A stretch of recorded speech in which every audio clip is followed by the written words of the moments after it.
আমরা রান্না করব গরুর মাংস। এটার জন্য মশলা নিয়ে নিয়েছি আদা, রসুন, জয়ফল, জয়ত্রী, এলাচির গুঁড়ো, জিরা, ধনিয়া, তেজপাতা, দারচিনি, মরিচ, হলুদ, লবণ। মশলাগুলো এখানে দিয়ে দিচ্ছি। মশলাগুলো মাখিয়ে নিব।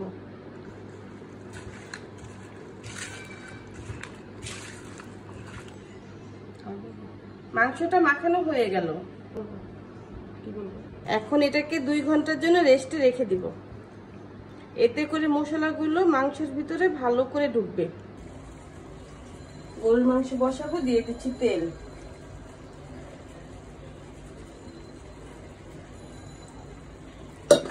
দিয়ে দিচ্ছি পেঁয়াজ।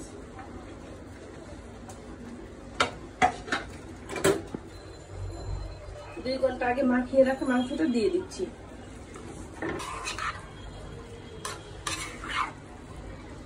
এটাকে আমি এখন ঢেকে দিব।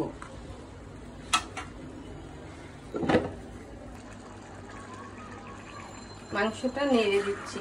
মাংস থেকে পানি উঠে গেছে, ভালো করে নেড়ে দিচ্ছি। দিয়ে দিচ্ছি আলু।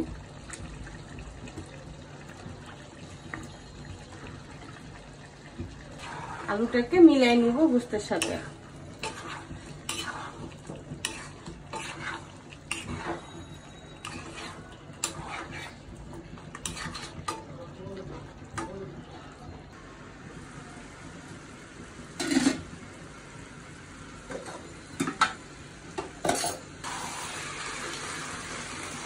গোস্তটা কষানো হয়ে গেছে,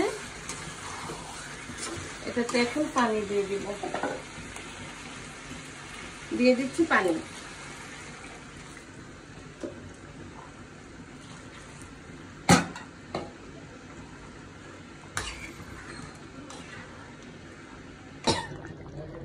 তরকারিটা হয়ে গেছে, এটাতে এখন জিরার গুঁড়ো দিয়ে দিচ্ছি।